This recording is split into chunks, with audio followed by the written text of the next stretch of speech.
Olá, sejam todos bem-vindos a mais um podcast Concha Acústica, uma memória a ser contada. Lembrando que esse podcast ele faz parte de um projeto maior e esse projeto ele é patrocinado pelo PROMIC, Programa Municipal de Incentivo à Cultura, vinculado à Secretaria Municipal de Cultura da cidade de Londrina. Esse projeto ele foi proposto, aprovado e coordenado pela Elisa Maria Ferreira Arruda Medeiros, que está aqui conosco, né, Elisa? Nossa. Tudo bem? Tudo bem. Tudo bem, Leandro. Boa tarde, Leandro. Boa tarde. Estamos juntos de novo e hoje eu trago aqui um convidado muito especial, sabe, Leandro? Porque ele foi secretário da Cultura de Londrina. Ele tem muita conversa para falar, muita coisa para contar e a experiência que ele teve, a visão que ele tinha antes de ser secretário, a visão que ele teve enquanto secretário e a visão agora que ele não é mais secretário, mas pertence a toda essa parte, essa malha cultural da cidade de Londrina. Caio Cesário, muito prazer, muito obrigado pela sua participação aqui conosco. Elisa, professor Leandro, o prazer é meu, eu agradeço a oportunidade, o convite. Também quero parabenizar o projeto, acho que a iniciativa ela é extremamente importante, porque a gente precisa falar da nossa cidade, dos ícones da nossa cidade, do desenvolvimento da nossa cidade e que também fazem parte da vida social, do processo de inclusão, do dia a dia dos londrinenses, e dos que aqui visitam também, Sim, com certeza. Não para por aí, É isso mesmo. Caio, vamos falar um pouquinho sobre você antes de entrar aqui na Concha, sua experiência na área de cultura, você gestor cultural, não só na Secretaria de Cultura, mas já ocupou outras posições também. Fala um pouquinho pra gente sobre isso. Isso. Bom, Leandro, Elisa e todo mundo que está nos acompanhando, eu estou envolvido com a questão cultural há bastante tempo, desde o início dos anos 90, Eu sou formado em jornalismo, o que me levou para me envolver com a cultura foi a questão do cinema, que é a área que eu hoje atuo com mais continuidade, me dedico mais tempo. Eu acabei formando em jornalismo, depois eu fiz um mestrado na área de comunicação e marketing e fiz um doutorado também na área de multimeios na Unicamp. O mestrado foi lá em São Paulo, na Casper Libero. Trabalhei, desenvolvi diversos projetos aqui em Londrina, alguns deles já apoiados pelo PROMIC, ou por Lei Municipal de Incentivo à Cultura, Outros a gente conseguiu trazer parceiros para junto e fazer com que os projetos acontecessem, Por exemplo, foi assim que a gente fez um primeiro curta-metragem, uma oficina de cinema em Londrina, aqui ainda no final dos anos 90. E aí, depois disso, eu fui convidado a coordenar um projeto lá no Rio de Janeiro. Fiquei 7 anos morando no Rio de Janeiro. E na sequência disso, esse projeto chamava-se Programadora Brasil e era um projeto de difusão do cinema brasileiro voltado para cineclubes, pontos de exibição do chamado circuito não comercial. Então, isso chegava para as escolas, chegava para diversos lugares do Brasil. A gente chegou a ter mais de 860 municípios participando. Que espetáculo. Sim, foi. Bom, até hoje é o projeto de maior sucesso de difusão de cinema brasileiro. E a gente acabou conseguindo, como eu disse, aí, um sucesso nessa iniciativa. A gente tinha mais de 1.800 pontos de exibição associados à Programadora Brasil, que é o nome do projeto. E depois disso eu fui convidado a trabalhar no Ministério da Cultura, em Brasília. Aí passei mais praticamente 4 anos lá.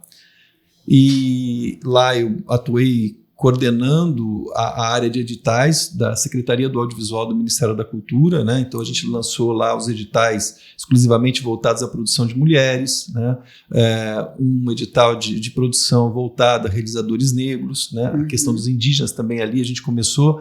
Então, certas situações que a gente vê hoje no audiovisual, de criar cotas ou de criar linhas específicas para promover a inclusão, isso foi iniciado ainda ali por volta de 2013, 2014, e eu participei desse processo lá em Brasília. Beleza. Depois disso, a gente também realizou várias outras iniciativas ali do audiovisual brasileiro. Participamos também de muitas reuniões junto com o pessoal da Ancine, que a Ancine, ela é a gestora do Fundo Setorial do Audiovisual e que tem sido a grande ferramenta para movimentar a produção de cinema e de televisão, hoje no Brasil. Aí, em 2017, eu fui convidado em janeiro para vir a Londrina e assumir a Secretaria de Cultura. Foi um convite que partiu do prefeito Marcelo Bellinati, né? E fiquei 4 anos aqui até 14 de janeiro de 2021. Foi meu último dia na função, né? Então, essa é um pouco da trajetória aí, né? A gente se dedica à pesquisa, tem um patrimônio cultural, material e imaterial como referência, né? Eu sou daqueles que entende que para a gente chegar a algum lugar, a gente precisa saber de onde partiu, sim, né? Então, com certeza. Eu, embora tenha saído de Londrina, ficado um tempo fora, Londrina nunca saiu de mim, né? E eu era reconhecido por isso, por algumas questões, ou seja, pelos assuntos ou até às vezes pelo sotaque, né? Sim. Porque aqui em Londrina há uma certa mistura de sotaques. Sim. E acaba surgindo um sotaque único também, né? Então isso era muito curioso, porque a gente por aqui não percebe muito, mas quando você está no meio dos cariocas, que foi o caso por um tempo... Diferencia muito, né? Sim, né? Eles nos apontam, né? Falam, olha, hoje você está bem londrinense, né? Então, muitas vezes era assim. E a gente... Londrina é uma cidade inovadora, né?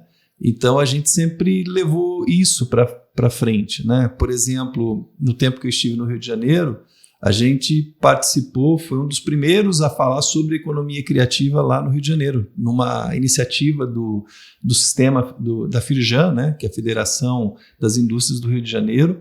Ali tinha participação do Sebrae, né, Sistema S. Então a gente também fez uma palestra. Isso aqui eu estou falando lá de 2011, sim, ainda, 2012, né? Então esse tema da economia criativa, da qual o patrimônio é um elemento importante, né, dentro desse processo, desse ambiente, é algo que também já venho trabalhando há muitos anos, né? Interessante, né, Caio? Patrimônio, economia criativa, audiovisual, gestão cultural, quanta coisa. É muito conhecimento. Quanto conhecimento, quanta experiência nós temos aqui na mesa, né? Tudo isso para a gente poder falar um pouquinho sobre a Concha, né? O nosso projeto que a gente vem desenvolvendo, que a Elisa está à frente, já tivemos aqui bastante contribuições em relação... Várias visões diferentes, né? Mas o que a gente percebe muito é a questão da identidade, né? Como que a Concha Acústica marca a identidade das pessoas? Ela tem um elemento que parece que atrai, né, as pessoas de uma forma geral. Todos que passaram por aqui, me parece que tinham um pouco dessa percepção. Isso tem a ver com o patrimônio, né? Claro, né? Isso tem, como você falou, a identidade. Imã, né? É um imã. É um imã. Não, a Concha, na minha visão, ela é um ponto de partida e chegada, sim, do londrinense, né? Sim. A gente não tem só um ponto de partida e chegada. Se a gente olhar para a história de Londrina, dependendo também do ponto de vista, você vai encontrar outros, mas a Concha tem um lugar especial nesse contexto, né? Porque para muitos londrinenses que trabalham no comércio, ali é um lugar de passagem, né? Para muitos artistas, para muitos religiosos, ali é um lugar de manifestação, né? De apresentar, de fazer a sua oração para quem é religioso, apresentar o seu trabalho para quem é artista.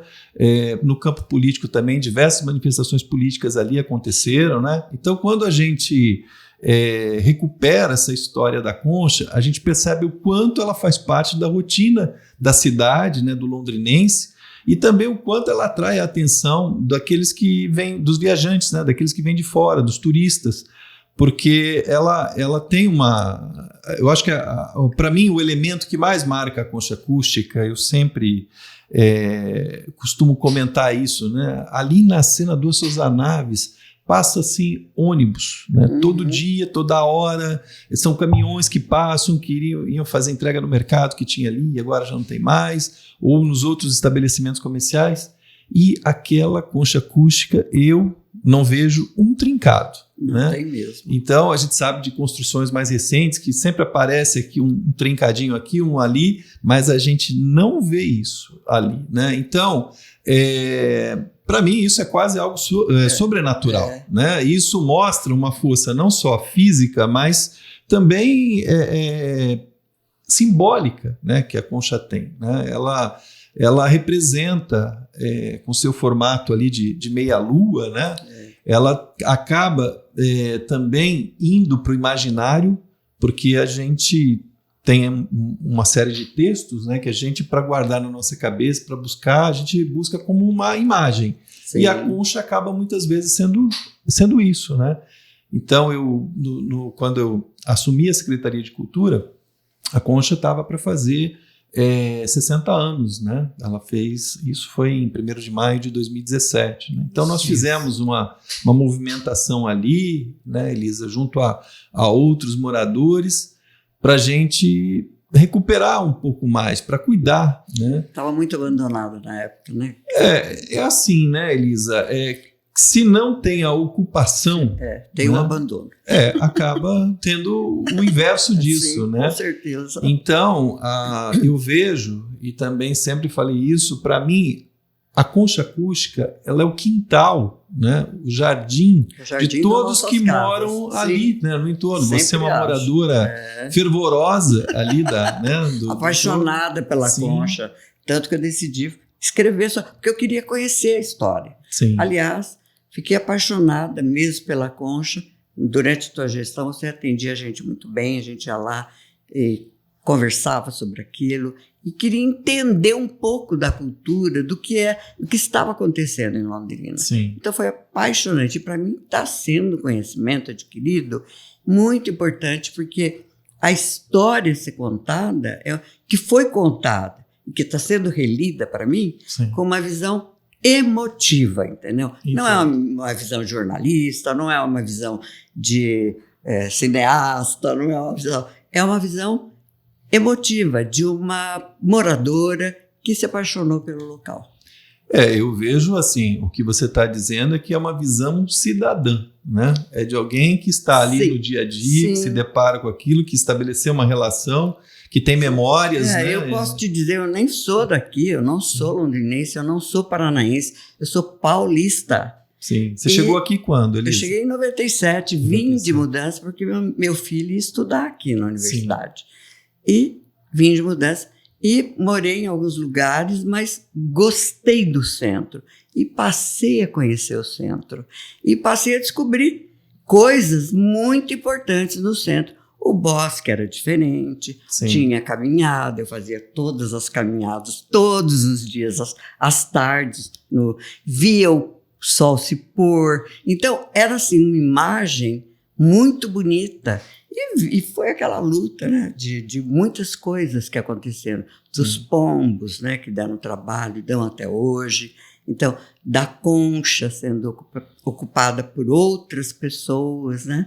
Então, moradores de rua, às vezes, pessoas com drogas. Então, foi assim, e eu me apaixonei por ali. Por que não lutar por aquele lugar tão lindo e tão importante na nossa cidade?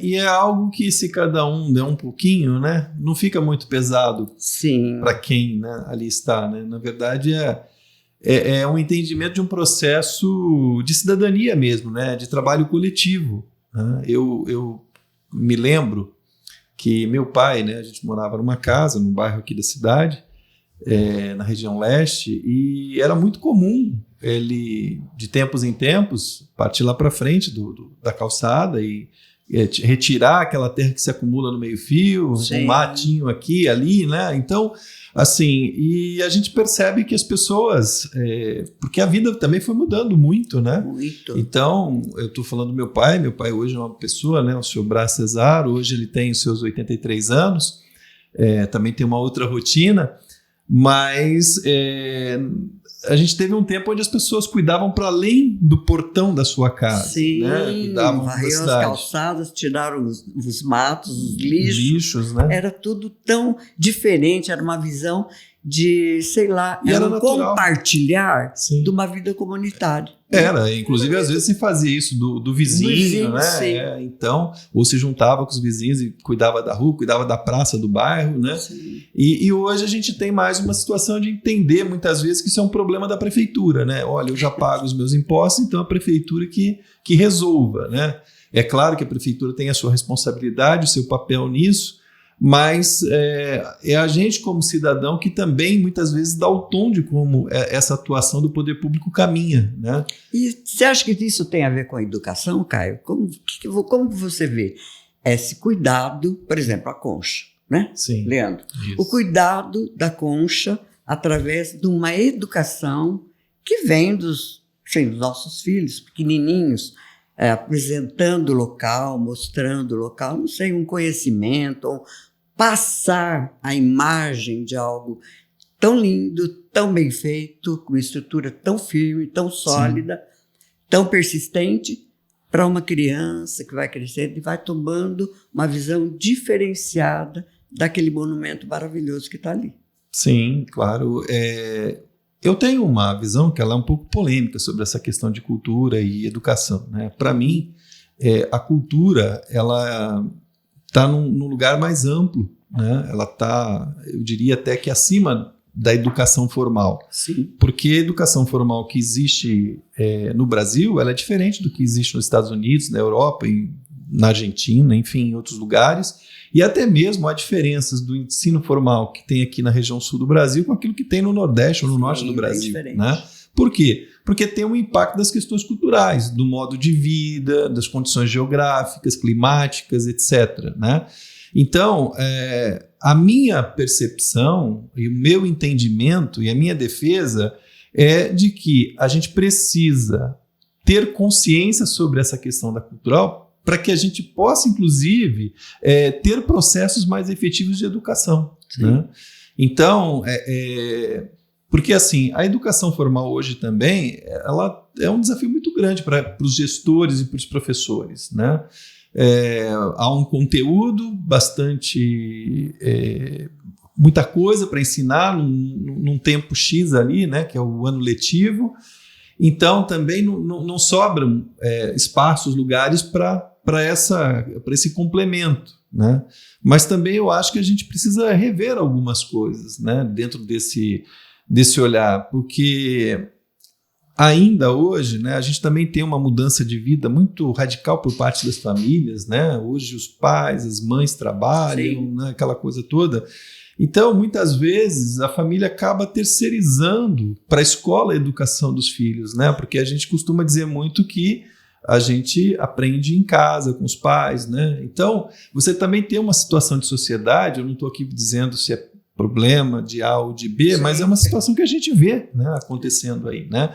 E também isso coloca o professor numa situação muito difícil, porque o próprio professor ele tem a sua cultura, a sua religião, né, suas preferências, né? Então, essa questão da família ela também é importante, né? Por isso que eu volto àquela figura de linguagem de dizer que a concha, para mim, ela é o quintal das famílias que moram ali, né? Das pessoas que moram ali, né? Porque a gente acaba... hoje você tem também uma diversificação desse conceito de família, né? E eu respeito isso. Mas ainda mesmo com a diversificação do conceito, o entendimento dessa questão da composição desse núcleo família, ele ainda existe e é importante. Sim, né?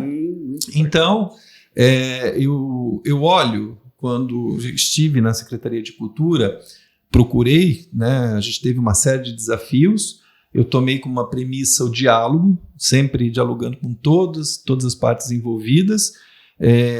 Tivemos uma série de conquistas ali também, né? Teve muitos desafios, mas o desafio também ele tem o seu lado bom, que te permitir te criar uma oportunidade para uma transformação, né? Para a situação das conquistas. Né? Quando a gente fala, por exemplo, do patrimônio cultural, a gente fez uma intervenção no prédio da biblioteca pública ali, chovia dentro. A pintura daquele prédio faziam 20 anos que não tinha uma pintura, né? A calçada era assim, com frequência saía publicado nos jornais que alguém tinha tropeçado ali naquelas pedras soltas, né?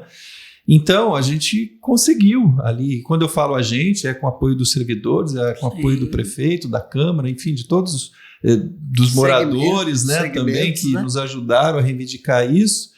E foi feito um trabalho, foi feita uma reforma do telhado, foi feita uma pintura, foi feito também ali a recuperação da calçada. E o que eu tinha como intenção naquele momento era dizer assim, se colocar um pouquinho de recurso por ano, né? A gente não consegue também, infelizmente, dentro de uma gestão pública, você não consegue falar, olha, vou parar, vou pegar e vamos recuperar tudo que precisa de determinado prédio, né? Você não consegue fazer isso. Então, a ideia era criar um sinal ali, olha, vamos ter um recurso todo ano que já vai ficar tudo bem e aí vai precisar se gastar menos. Porque tem essa, né? Se você fica 20 anos sem gastar em uma coisa, vamos pensar num carro ou na própria casa, né? Para quem é proprietário de casa, você deixar 20 anos sem fazer nada, praticamente você vai ter que fazer uma nova casa, né? Desmonta. Então, foi assim que a gente fez. Fizemos isso também com o Museu de Arte, né? A nossa antiga rodoviária. Também ali foram trocados os vidros, foi recuperado o brise, que estava todo enferrujado. Foi feito toda uma recuperação da estrutura metálica, foi feita a impermeabilização dos arcos, porque já estava tendo a infiltração, né? Então, foi feita toda a adequação das questões de bombeiro, né? O que restou lá para ser ajustado quando eu saí foi uma questão de hidráulica, uma questão de elétrica, que, enfim, em termos de investimento, é investimento menor, e também a questão do mobiliário, né? Ali no Museu de Arte a gente não tinha um mobiliário adequado para as exposições. Havia-se mobiliário que atendia minimamente, né? Não colocava as obras em risco, ele atendia, mas era preciso modernizar, né? Então agora, pela informação que eu tenho, a Secretaria de Cultura está com recursos para fazer esse trabalho aí de resolver os problemas hidráulicos e elétricos que ainda ficaram, porque é assim, né? Reforma, quando você vai fazer uma intervenção, né? E no caso de um prédio tombado, como é o caso do museu, né? Você não chama de reforma, você chama de revitalização, porque você tem que respeitar uma série de requisitos, né? E já havia um projeto desde 2011 aprovado pelo patrimônio estadual, né? Porque o prédio era até então tombado pelo patrimônio estadual, hoje é um prédio tombado pelo patrimônio nacional, né? E aí, assim, tem coisa que a hora que começa a se mexer que você identifica, e como tem que fazer tudo por licitação, então essa parte da hidráulica e elétrica não foi possível ser feito naquele momento, ficou para uma segunda oportunidade e parece que agora está se encaminhando para isso, né? Tem que dar certo, né? A cidade precisa olhar. Há um conjunto de equipamentos, de elementos que são ícones dessa cidade, né? Não pode ser perdido. Não. E que eles atravessam os tempos. Né? É muito grande o número de pessoas que vêm a Londrina para conhecer as obras do Vila Nova Artigas e do Carlos Cascaldi. Né? Então, eu me lembro, porque assim, quando eu comecei, porque eles procuram a Secretaria de Cultura muitas vezes, né? Que também ali é uma obra desses arquitetos. E eu me lembro que quando me deparei com um grupo de pessoas lá, e aí eu fui ver o que era uma visitação de pós-graduandos de uma outra cidade que foram para lá para conhecer as obras, né? Eu me lembrei que também no início dos anos 2000 eu fui à França conhecer as obras do Le Corbusier, né? Então era muito interessante, porque às vezes a gente fica olhando para uma arquitetura que está além mar, né, para o outro lado do oceano, e na verdade a gente tem aqui dentro do nosso território, em Londrina, né? Eu sempre fui muito interessado por essas referências arquitetônicas locais e também estrangeiras, até porque eu tive amigos formados em arquitetura e tudo mais, então eles traziam um olhar também para a gente, né? A gente passa a prestar mais atenção. E é muito importante uma cidade ter esses elementos, né, dentro do seu imaginário. A concha acústica, a gente está vendo essa foto aqui, né, ela ocupada, e é uma foto que se você passar por ali, você vai ver isso com certa frequência. Sim. Né? Sim. Os ipês floridos lá atrás. Sim. E essa foto ela é interessante que ela mantém uma referência de imaginário, né? Que nós temos da própria Concha, com o centro comercial ao fundo, né? Sim. Que você vê que isso se mantém na nossa percepção em relação à própria Concha. Ô Caio, você como gestor, né? Gestor público, esteve ali à frente da Secretaria de Cultura. A importância da comunidade estar envolvida, né? Nos processos também, de entender quais são as demandas, e eu estou dizendo isso por conta da Associação da Concha, né, que ela surge mais ou menos ali no período que você estava na gestão. Né? Sim, foi um período. Você acha que é importante? Qual a importância que você dá para esse tipo de ação, para esse tipo de organização, das pessoas se mobilizarem em torno de um bem, né? Claro que a associação não é só a Concha Acústica, ela envolve, né, uma forma mais ampla o centro histórico, mas o próprio nome traz, né? Concha. Então, qual que é a sua visão em relação a isso? Leandro, é fundamental a participação da sociedade, né? E a gente vem falando da transformação que o tempo impõe, né? E a forma atual da colaboração da sociedade é muitas vezes manifestada por meio de uma associação, né? Então, o que é interessante é que quando vem uma demanda para o poder público de uma associação, entende-se que aquela demanda ela também já foi debatida, né, num fórum interno dessa associação por N pessoas, né, por um grupo. Então isso é extremamente importante. E eu fui em 2003, eu estava secretário nacional da ABD. A ABD é a Associação Brasileira de Documentaristas e Curta-Metragistas. Então era uma entidade que representava o setor do cinema independente no Brasil, e eu naquele momento estava nessa função de secretário. E aí, em 2004, houve uma entrada de um grupo grande de gente ligada ao cinema dentro da administração pública, na esfera federal. Com aquela entrada do Lula, entrou o Gilberto Gil como ministro da Cultura, né? Entrou ali, tinha o Orlando Senna como secretário do Audiovisual, e alguns colegas nossos ali mais próximos, eles foram para cargos dentro do governo federal para trabalhar. Tínhamos muitos projetos. E depois de um tempo, um desses colegas, né, no caso era o Leopoldo Nunes, que é um dos caras que mais trabalhou do ponto de vista da gestão para o cinema brasileiro, né, tentando buscar condições para produção independente. Ele um dia virou para a gente e falou assim, gente, vocês não vão reivindicar, vocês não vão, né, levar lá, mandar carta, ofício, fazer a demanda? Falou, porque assim, eu preciso que vocês demandem para chegar para mim, para eu levar para o ministro, levar para o secretário, né? Porque senão... Então, assim, porque o que acontece? O dinheiro público, ele não dá para atender todas as demandas que existem, né? Hoje acaba, se você for seja na Secretaria de Cultura, na Secretaria do Ambiente, talvez até na própria Educação, na Saúde, ele vai dizer, o recurso que tem não dá para fazer tudo que a gente entende que precisaria fazer. Né? Nunca dá. Então, o que se faz? Se vai atrás das chamadas prioridades. Então, também se vê prioridade dentro daquilo que o povo, né, a sociedade, especialmente organizada, ela traz para o poder público. Então, é por isso que eu aqui citei, né, nessa conversa, que sempre procurei dialogar, porque é a forma da gente tentar entender quais são as demandas, porque, assim, eu sempre tive na minha vida em muitas posições de tomada de decisão, né? Isso para mim sempre foi uma coisa natural, seja por conta dos projetos meus, seja por conta dos trabalhos, né, cargos, funções que eu tive durante a minha vida até aqui, mas sempre tive em posição de decisão, né? Mas eu gostei sempre de ter as referências, de ter informações, ter ali um caldo, né, para você olhar para o que está dentro disso e olhar e tomar a decisão, tentando sempre tomar a melhor decisão possível, né? Então, acho que a Elisa vai lembrar que era bem movimentada a Secretaria de Cultura na minha época, né? Era um alvoroço, né? As reuniões do conselho, né, Elisa? Então, assim, a gente sempre dialogou, né? E a gente acabou construindo processos também bem bacanas, como foi a questão da Bolsa, né? A gente trouxe também o NPD, que era o Núcleo de Produção Digital, um equipamento que foi disponibilizado pelo Ministério da Cultura. Então, tem ali havia um problema, né? As pessoas entendiam que era um problema que no último dia de inscrição no Promic ainda era aquela coisa física, né? Então formava-se filas, tinha gente que chegava depois do horário e aí não dava para ser atendido porque tinha lá as regras do edital.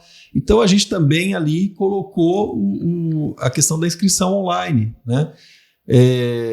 Foi uma novidade, né? Muita gente não estava acostumada com isso, e até hoje não está acostumada com isso. Então, mas assim, qual foi a situação? Toda mudança, ela tem um impacto. Né? Então, a ideia sempre foi assim, olha, vamos implantar, porque às vezes também a gente não faz mudança porque a gente fica colocando muito senão antes, né? Prévio. Olha, mas e se? É muito se, né? Então a gente conversou com todos os envolvidos, né? Ali, o Conselho de Cultura e os servidores, e a gente falou, olha, vamos implantar, né? E vamos experimentar, e vamos ver aonde tem os pontos que precisam ser corrigidos. E olha, eu nunca recebi, Deu no certo. tempo que estava lá, algo por escrito, ou via ouvidoria dizendo, olha, eu não me inscrevi porque o negócio agora é online e eu não consigo. Mesmo porque quando não dava certo, ia lá pessoalmente, já falava e já tinha alguém que orientava. já né? tinha orientação e já... Você mesma já se utilizou muitas desse dispositivo, vezes. né? Então, a Secretaria de Cultura, infelizmente hoje, a gente tem muito poucos servidores na vida pública, Eu né? acho também. Isso não é um privilégio, né, da Secretaria de Cultura, vários outros órgãos passam por isso, não é também uma situação específica do município, é uma situação que está junto ali com o Estado e também com a União, né? Todo mundo vai falar que falta, né? Então, o que a gente precisa fazer, né, Elisa, é entender como que, com quem está ali, a gente pode produzir mais, né? Sim. E entender e nisso. E aí, essa questão, o patrimônio, ele é um tema que ele une todas as ideologias, né? Você acaba, assim, seja no período que eu estava ali, havia uma dicotomia, uma certa disputa, né, ideológica também bastante forte, foi um período, passamos também pela pandemia, né? Foi um período... Bem difícil, mas assim, eu acho que a gente sempre buscou conversar e buscou esse processo de valorizar o patrimônio, porque seja para o B, ou C, ou D, ou F, seja lá quantas frentes de pensamento existir, essa questão do patrimônio, ela é referência, porque é aquilo que falamos desde o início, né? O patrimônio tem muito a ver com a identidade local, do entendimento de quem que a gente é, né? Quando a gente entende quem a gente é, de onde a gente veio, né? A gente também pode planejar, né? Pode planejar.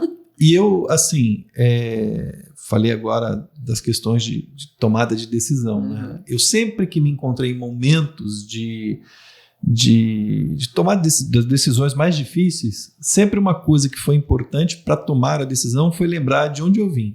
Seja da minha cidade, seja da família, né? Isso sempre foi um elemento, porque a gente, quando lembra que é de Londrina, a gente lembra que a gente é inovador, que a gente arrisca, e que ao mesmo tempo que a gente arrisca tem aquela coisa interiorana de não, vamos pensar bem, né? Então, e tudo isso forma um caldo, né, que para mim sempre me apoiou para as tomadas de decisão. E é assim que acontece o crescimento, né? Sim, Caio? claro. Só pode ser partindo desse momento. O crescimento dói, né? Isso mesmo. Dói, ninguém quer crescer. Você já viu? Criança quer chegar logo a ser adulto. Mas depois... Sim. Né? Caio, o papo tá bom, mas nosso tempo já acabou. Opa!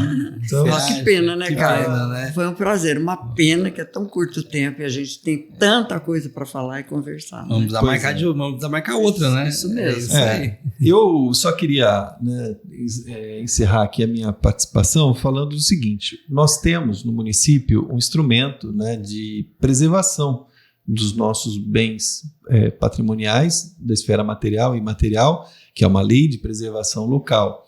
Esse instrumento é um instrumento muito importante. Por esse instrumento, a gente já tem tombado ali a Casa da Criança, onde hoje está a Secretaria de Cultura.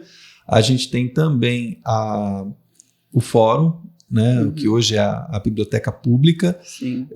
Existem outros equipamentos ali nessa região. A própria Concha também está num processo, né, de... Então, isso mostra que a sociedade, o poder público, a sociedade, eles estão reconhecendo isso. Sim. E entende que a Concha tem esse lugar de referência, né? Que bom. E que é um patrimônio fixo, forte, né? Então, mais uma vez, terminando aqui a minha participação, queria agradecer vocês, né, Leandro, o professor Leandro, a Elisa, né, por essa iniciativa, porque esses registros eles vão ficando. A gente não sabe nunca quantas pessoas vão ouvir e vão falar, mas está feito, né? Então, parabéns pela iniciativa do projeto. Eu que agradeço. Foi muito bom ver você. E Obrigado. a gente queria ouvir mais, né, Leandro? É isso aí. Uma pena que acabou. A gente programa outro. Quem sabe a gente retorna, Sim, né, Leandro? Exatamente. Ok. Obrigado, Caio. Obrigado, Elisa. Obrigado a você que está nos acompanhando também, tá nesse podcast Concha Acústica, uma memória a ser contada. Lembrando, né, um podcast que está vinculado a um projeto aprovado pelo Programa Municipal de Incentivo à Cultura, o PROMIC, né, aí da nossa Secretaria Municipal de Cultura do município de Londrina. Espero que tenha gostado e até o nosso próximo podcast.